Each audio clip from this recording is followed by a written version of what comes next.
वक्त तहरीक इंसाफ के chairman Imran Khan supreme court के बाहर आ चुके हैं। आपसे कुछ देर बाद वो भी मीडिया से गुफ्तगू करेंगे। उनके हमरा तर्जुमान पीटीआई नईमुल हक भी मौजूद हैं, जहांगीर तरीन भी उनके साथ मौजूद हैं।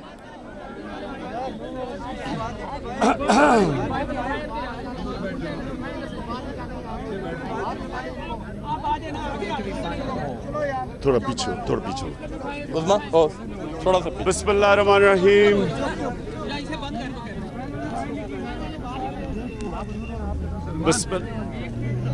तैयार हैं जी सब? थोड़ा सा इधर, थोड़ा सा जी। बड़ी धुआंधार तकरीर हुई, धुआं उठ रहा है यहां से। मैं सोच रहा हूं कि ये सुप्रीम कोर्ट की प्रोसीडिंग्स के बात कर रहे थे या जो शरीफ खान के दरबारी हैं, शरीफ खानदान के, उनका सिर्फ और सिर्फ ये काम है कि शरीफ खान की सफाइयाँ देना, सुप्रीम कोर्ट में नहीं, ये इस तरह के तकरीरें करना। अब आज अदालत में हुआ क्या, ये ज़रा मैं ये उम्मीद रख रहा था कि ये इसके ऊपर बात करेंगे, लेकिन मुझे तो वहाँ से तकरीर की आवाज़ें आ रही थी। अदालत में क्या हुआ है? आज नवाज शरीफ के वकील ने ये कहा है कि जो इन्होंने पाकिस्तान की नेशनल असेंबली में तकरीर की, उस तकरीर को इस्तिस्ना है, उस तकरीर को कंसिडर ना किया जाए। वो जो तकरीर है वो उन्होंने असेंबली में की थी, उनकी प्रिविलेज है कि वो असेंबली में कर सकते थे, जो कि इनके पहले वकील ने कहा सियासी तकरीर है। इसके ऊपर उन्होंने कहा कि इस तकरीर को अलहदा कर दें, बाकी चीज़ों की बात करें। अब ये क्या मकसद इसका कहने का क्या था कि असेंबली में नवाज शरीफ ने झूठ बोला है। अगर झूठ नहीं बोला तो क्या ज़रूरत है, उन्होंने तकरीर की थी, वो ऑन रिकॉर्ड ले आए। वो कहते हैं ऑन रिकॉर्ड ना लेके आए। क्यों ना ऑन रिकॉर्ड लेके आए? मैं अब आपको 3 वजह बताता हूं ये क्यों बच रहे हैं असेंबली की तकरीर से। सबसे पहले इन्होंने असेंबली में कहा कि मेरे पास सारे दस्तावेजात मौजूद हैं, सारा रिकॉर्ड मेरे पास है। ये असेंबली में इन्होंने क्यों कहा? क्योंकि जब पनामा का पेपर्स के इंकशाफ हुए बाहर, तो उसके अंदर जब इनका नाम आया तो सारी ऑपोजिशन ने कहा कि प्राइम मिनिस्टर साहब, एक अगर जमहूरियत है, जमहूरियत के अंदर प्राइम मिनिस्टर जवाबदेह है, ये हमारा राइट है। एक डेमोक्रेसी के अंदर ऑपोजिशन का राइट होता है जवाब तलब करना, डिक्टेटरशिप में नहीं होता। जिस तरह हुस्नी मुबारक, सदाम हुसैन, कर्नल गद्दाफी की इनकी डिक्टेटरशिप्स में डिक्टेटर जवाब नहीं देता। उन सब के बच्चे बाहर बड़ी बड़ी दौलत बना के बैठे हुए थे, बड़े बैंक अकाउंट्स थे, लेकिन कोई ऑपोजिशन उनसे जवाब नहीं मांग सकती थी क्योंकि वो डिक्टेटरशिप थी। हमारी जमहूरियत है पाकिस्तान में, और ये जो इन्होंने इतना शोर मचाया, इनको सवाल ये पूछना चाहिए कि जमहूरियत में ऑपोजिशन जवाब तलब करती है। उस जवाब के अंदर नवाज शरीफ ने वो तकरीर की थी। वो ऐसे कोई तकरीर नहीं कर दी थी, पढ़ के तकरीर की थी। उस तकरीर को आज सुप्रीम कोर्ट में कह रहे हैं कि इसको रद्द कर दिया जाए। ये प्रिविलेज है, ये प्रिविलेज का इनका इस्तिस्ना है, इसके ऊपर बात ना करें, बाकी चीज़ों के ऊपर बात करें। और बाकी चीज़ों पे भी कि जो इनके बच्चों के पास है, वो कहते हैं वो हम नहीं करेंगे, वो बच्चे बात करेंगे, बच्चों का वकील करेगा। वो वालिद साहब का पैसा आया, वो फिर बच्चों ने पैसा बना दिया, नवाज शरीफ उसकी बात नहीं करेंगे। नवाज शरीफ के खुद के बयान हैं, इन्होंने खुद बयान दिए हुए हैं कि हम फैमिली इकट्ठी चलते थे, मैं फैमिली के लिए जवाब दूंगा। 2-3 मैं आपको बता दूंगा, इनके खुद बयान है कि हम फैमिली इकट्ठी ऑपरेट करती थी। आज सुप्रीम कोर्ट में कह रहे हैं कि नहीं, वो अलहदा है, ये अलहदा, उनके अपने वकील हैं, इनके अपने वकील हैं। जिस तरह नवाज शरीफ का कोई कंसर्न नहीं है कि बच्चे अरबोपति कैसे बन गए, उनके बाहर प्रॉपर्टीज़ कैसी हैं। हसन शरीफ 99 में स्टूडेंट थे, 2001 में अरबोपति बन जाते हैं, इनका कोई कंसर्न नहीं है। ये इनके वकील कह रहे हैं। और जो नवाज शरीफ ने ये जो पार्लियामेंट में 3 स्टेटमेंट्स दी थी, उसका कह रहे हैं कि उसके ऊपर कोई बात ना करें, कि दस्तावेजात इनके पास हैं, रिकॉर्ड है पूरा। इन्होंने कहा गल्फ स्टील से पैसा गया कैसे, फिर उन्होंने कैसे जद्दे की मिल बेच के 2006 में ये प्रॉपर्टीज ली। ये कह रहे हैं इसकी बात ना करो। फंस इधर गए हैं क्योंकि जो भी चीज़ें सामने आ रही हैं, ये इनकी तकरीर एक सिर्फ असेंबली के अंदर तकरीर थी हमें चुप कराने के लिए। उनका ख्याल नहीं था कि ये सुप्रीम कोर्ट में पहुंचेंगे। जब तकरीर की थी इनको आइडिया नहीं था कि इनको सुप्रीम कोर्ट में आके ये इसको बैक करना पड़ेगा, वाकई दस्तावेजात देने पड़ेंगे सुप्रीम कोर्ट में। इसलिए इनको मुश्किल पड़ गई और इसलिए कतरी आना पड़ा, क्योंकि कतरी वो वाहिद इनकी मनी ट्रेल अभी तक नजर आ रही है। और अभी कतरी की बारी नहीं है, वो भी हम देख लेंगे बाद में।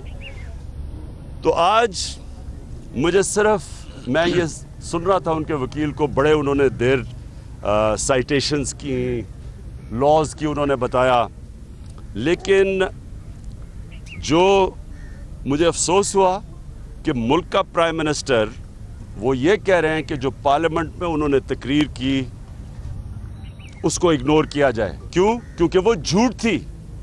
ये पाकिस्तानी कौम के लिए ये एक मुल्क का सरबराह किस तरह की मिसाल दे रहा है। इस मुल्क के बच्चे क्या देखेंगे कि मुल्क का प्राइम मिनिस्टर जब जवाब दे रहा है और स्पेसिफिकली जवाब दे रहा है पैनामा के इंकशाफ के ऊपर, वो पार्लियामेंट से झूठ बोल रहा है।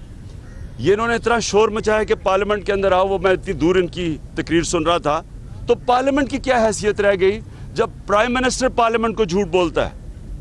आज सारा सबसे ज़्यादा टाइम लिया गया ये बताने के लिए कि प्राइम मिनिस्टर ने जो तकरीर की पार्लियामेंट में, उसको ना आप कंसिडर करें, क्योंकि वो हकायक के ऊपर नहीं थी, क्योंकि वो बिल्कुल मुख्तलिफ है, वो कॉन्ट्रडिक्ट करती है जो बाकी इनके जो बच्चों की तकरीरें हैं, जो इनके बच्चों की जो एविडेंस है उसके खिलाफ जाती है, इसलिए उसे अलहदा कर रहे हैं। और बात यह है कि ये प्राइम मिनिस्टर अगर पार्लियामेंट को सच नहीं बताएगा, जिस तरह बरतानिया के प्राइम मिनिस्टर डेविड कैमरॉन का जब उसका पैनामा में आया तो उसने सारे जाके दस्तावेजात दिए, पार्लियामेंट को सेटिस्फाई किया, फिर प्रोसीडिंग्स आगे गई। तो यहाँ कहा जा रहा है कि पार्लियामेंट को जो उन्होंने कहा, पहले वकील ने कहा सियासी तकरीर थी, यानी हकायक के ऊपर नहीं थी, पार्लियामेंट से झूठ बोला गया।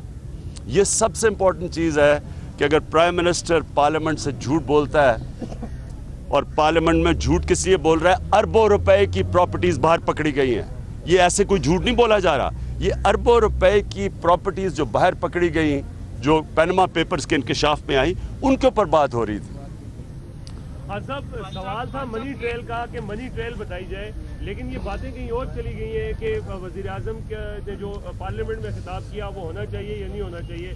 सवाल जो था, जो केस था मनी ट्रेल का, तो उसको क्यों डिले किया जा रहा है, आपको क्या लगता है? देखिए, मनी ट्रेल के ऊपर तो उन्होंने अभी तक कोई चीज़ दी नहीं है, अभी तक कोई चीज़ नहीं सामने आई। जो पिछली हेयरिंग थी उसमें कतरी सामने आया था, कतरी के अलावा अभी तक कोई मनी ट्रेल नहीं है।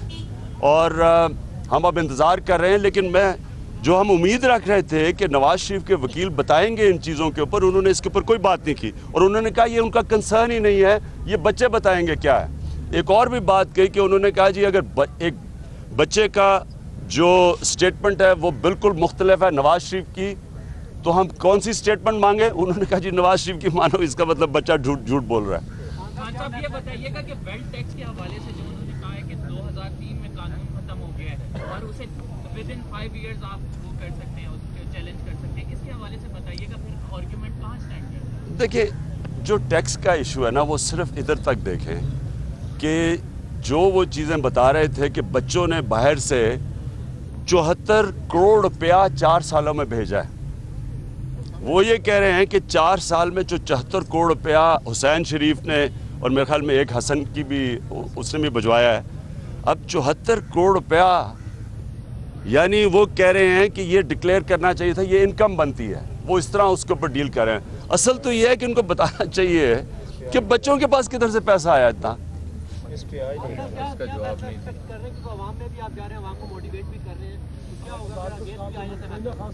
देखें जी, हमारा काम था जो हमने मुझे बड़ा फ़ख्र है कि हमने किया वो ये कि हमने एक अवाम का पैसा जो चोरी हुआ और बाहर गया मुल्क से और पकड़ा गया, हमने पूरी कोशिश की, जो अपोजिशन का काम है कि जवाब तलब करें कि जनाब ये पैसा बाहर गया कैसे, क्या ये कानूनी तरीके से गया, क्या ये मनी लॉन्ड्रिंग थी, क्या ये पैसा के ऊपर टैक्स दिया था, ये आपका हलाल का पैसा था, और ये अगर आपने प्रॉपर्टीज़ बाहर ली हैं तो जरा सबूत बता देंगे, कागजात दे दें। कोई चीज़ अभी तक सामने नहीं आई।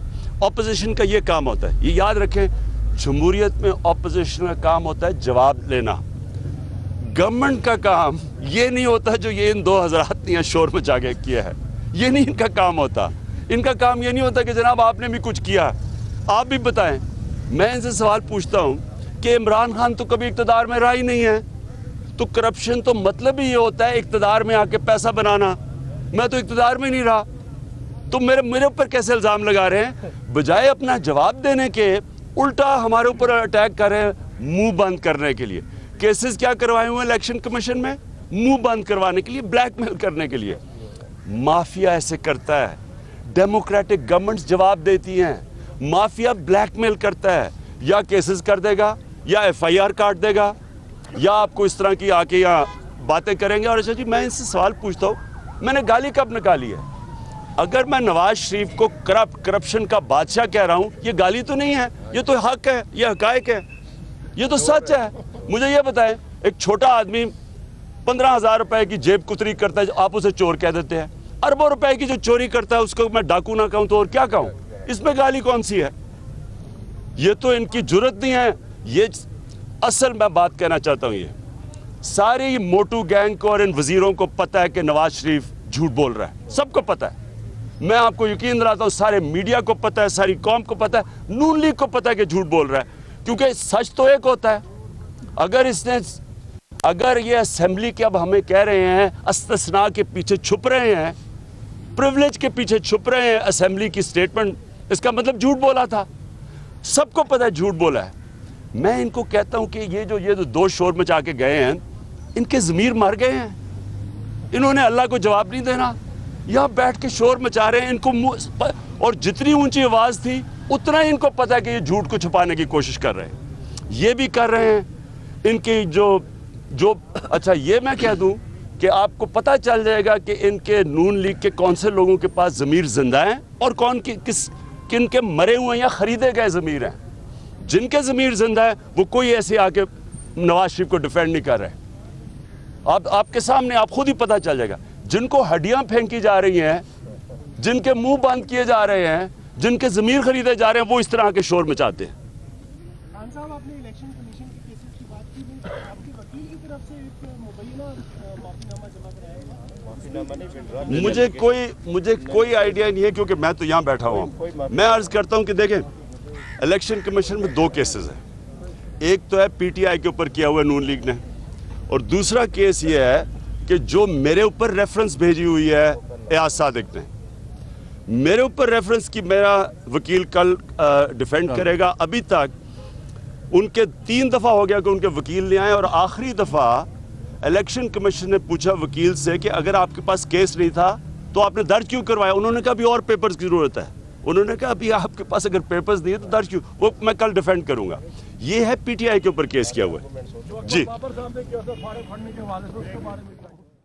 उसके बारे में सुप्रीम कोर्ट के बाद चेयरमैन तहरीक इंसाफ इमरान खान मीडिया से गुफ्तगू कर रहे थे। उनका यह कहना था कि अदालत पूछ रही है कि किसका बयान सच माना जाए, और अदालत में यह कहा गया है कि अगर हुसैन नवाज और नवाज शरीफ के बयान में तजाद आता है तो नवाज शरीफ का बयान सच माना जाए, क्योंकि उनके बेटे का बयान फिर झूठा साबित हो जाएगा। उन्होंने ये भी कहा कि वजीर आजम अरबों रुपए की प्रॉपर्टी पकड़े जाने पर झूठ बोल रहे हैं। उन्होंने कहा कि मुझे ये कहा जाता है कि मैं गालियां निकालता हूं, यहां पर जो हजारों लाखों की चोरी करते हैं उनको चोर डाकू कह दिया जाता है, जो अरबों की चोरी करें उनको मैं डाकू ना कहूं तो और क्या कहूं। Chairman Tehreek Insaf Imran Khan supreme court के बाहर मीडिया से गुफ्तगू कर रहे थे। उनका यह कहना था कि वजीर आजम की तकरीर पर इस्तिस्ना मांगा गया है आज कोर्ट में। इसका क्या ये मतलब लिया जाए कि वजीर आजम ने असेंबली में झूठ बोला था, इसलिए अपनी तकरीर पर इस्तिस्ना मांगा जा रहा है और उसको कोर्ट की रूलिंग्स का हिस्सा नहीं बनाने दिया जा रहा?